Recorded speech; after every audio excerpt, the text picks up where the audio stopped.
Hiya family, welcome back to another video. It's so good to have you.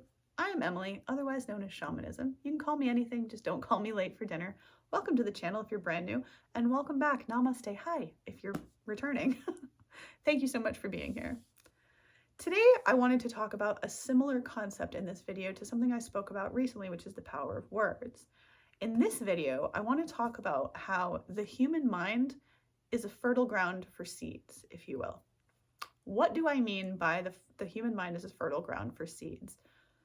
If you caught my video about the power of words, then you heard me talk about the movie Inception and a specific scenario within that, which I won't spoil for you here and now. If you want to know, go back to that video and you can hear all about the power of words.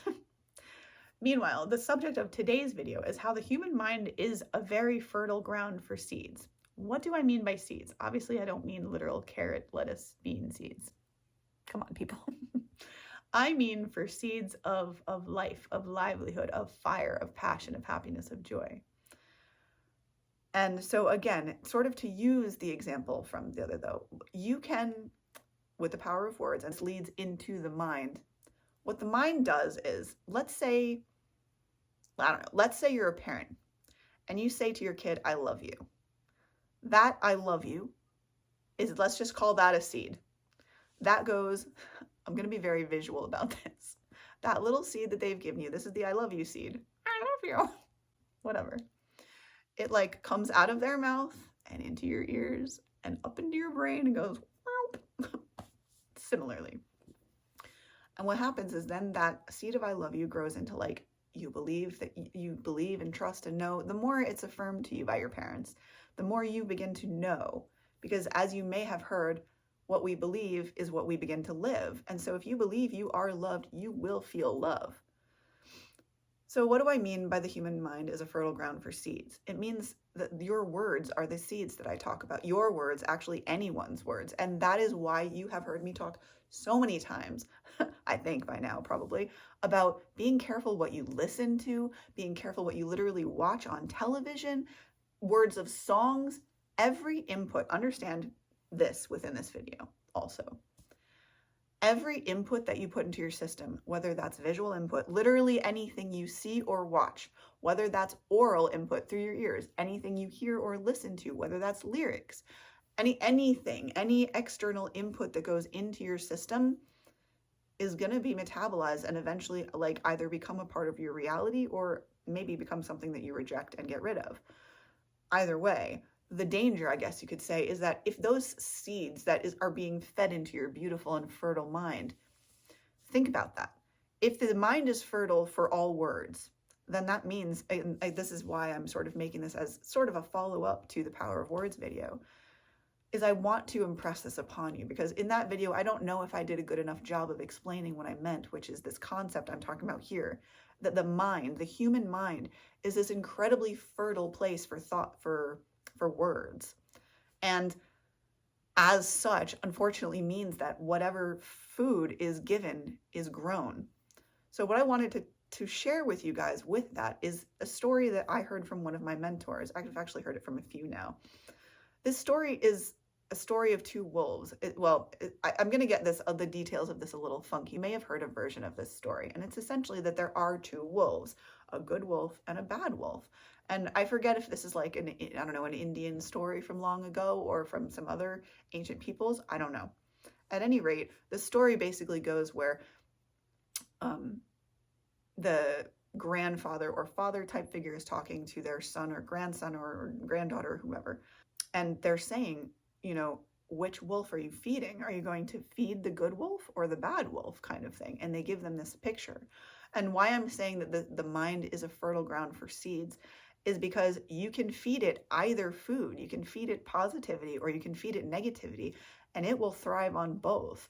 The problem for you, my dear friend, is that if you're like my past self-talk, if your self-talk is really, really negative, and perhaps also the words that you are consciously using, and or maybe let's say also you're listening to music and watching the news, listen, y'all, you're making your world much harder on yourselves. So I want to say that understand that everything takes root in our mind, everything. And again, that's why so often you'll catch me telling you to be careful what you listen to, what you physically put in your mouth, because we love to say that we are what we eat, but my goodness, are we what we eat? So if you're eating meat, you are that animal. And if you're eating vegetables, you are those plants. You know, it's really that simple. So if you don't want to be murdering animals, don't eat meat. Side other tangent for, you know, us vegan folks. Meanwhile, the point of this video is that whatever you put up here will grow. And that's why I wanted to share the story of the good wolf and the bad wolf. It's because we have, you know, if you've ever heard of people talk about how they have like an angel on one side of their shoulder and the devil on the other, and it's kind of these negative positive voices that we have, a lot of us going on a lot in our head, kind of fighting back and forth, trying to pull for like who gets to do actually gets to do the action, the good side or the bad side. And we're like constantly in this little battle of our own. So you really need to be careful. I would really urge you to be careful with what you're feeding yourself. What wolf inside of you are you feeding? Which are you feeding, the angel or the devil? Because the angel will keep you boosted up and the devil's going to keep you, you know, I don't know, chasing those addictions, chasing those foods you know you shouldn't be eating, chasing those people that you know are draining your energy that aren't good for you or whatever, you know, I don't know. These are just some examples I can think of off the top of my head. So understand that whatever you put into your beautiful head will eventually, whether you accept this now or you find it out via your own experience, everything that penetrates our mind will eventually manifest in some form or fashion. That's why you should be careful. And I know I said in that video, don't say should. It's just that with my positive, you know, want for you guys to have good lives, I sometimes end up saying that as like a suggestion. And understand but that's the only reason that I'm saying that to you. I really do want to help on this channel, and I have really experienced a lot and gone through you guys might be surprised, some of you newcomers especially. Like, I can pretty much promise you that by looking at my countenance, it does not tell you the things that I've experienced in life. And where I am, my scenery and everything does not tell you like what my life has entailed. So I will also remind you, don't judge a book by its cover, whether that's a book or a person, because sincerely, external appearances are only one facet of us, and they're such a minor facet to tell you that they can be a really fun facet. Anyway, that's another tangent for another day. I'm just looking at my notes to make sure I covered everything.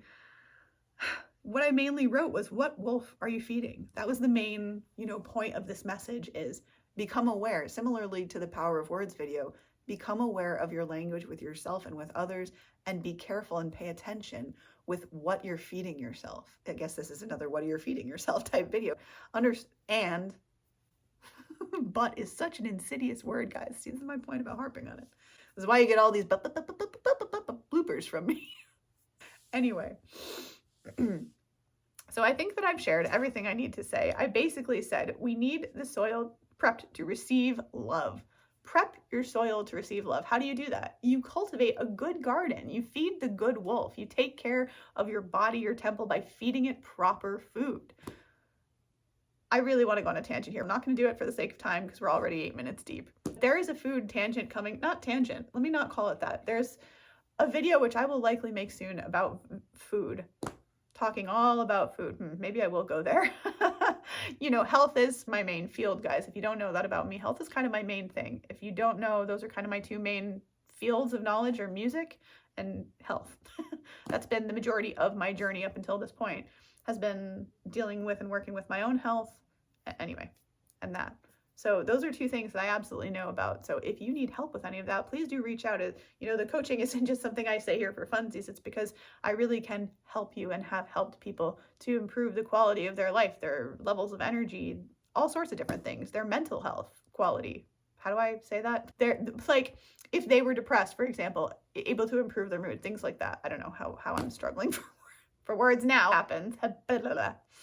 You guys know it may look sometimes, actually, you guys will probably find out through the course of the next 300 days, as the 365-day project, that the earlier cuts, like how many buts and ums and ers, maybe I will actually get better at not saying them rather than editing them out. But the blooper reels are largely a result of me self-editing for the purpose of you guys not hearing all the buts and silly cancellations that I don't want in there, and so that you do get the right message from things.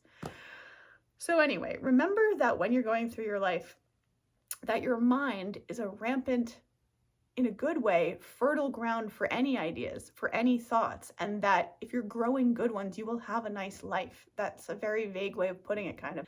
If you make an effort to cultivate your words, to take care of what you're feeding yourself, literally feeding, and feeding, ingesting, it all matters. And the more, I don't want to make you feel like you have to be restricted, because you don't. The more you in tune yourself with what your body needs and you start to take care of your temple as a vessel, the thing actually starts to, the body starts to work with you.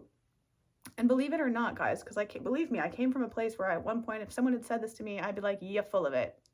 Cute thoughts, like they're nice ideas, but they don't work, but they do. They work. I can tell you from now having actually put in the effort to like try these things that initially I was so resistant to, eliminating words and feeding the good wolf and focusing on really affirming myself for myself and things, massive improvements in my confidence and my self-worth, in love, in so many arenas of my life have improved because of becoming aware of what I do and say all of the time. So that's enough for one waffle. Thank you so much for spending time with me. As I said before, if you do need coaching or you want to reach out about your health or about any mental health or anything like that, feel free, always confidentially, at this email address here. And it's also always down below. And other than that, I hope you are having a beautiful new year, and I will see you, beautiful cats, in the next video. Thank you so much for being here. Have a great rest of your day or night, and I will see you soon. Much love. Namaste. Bye.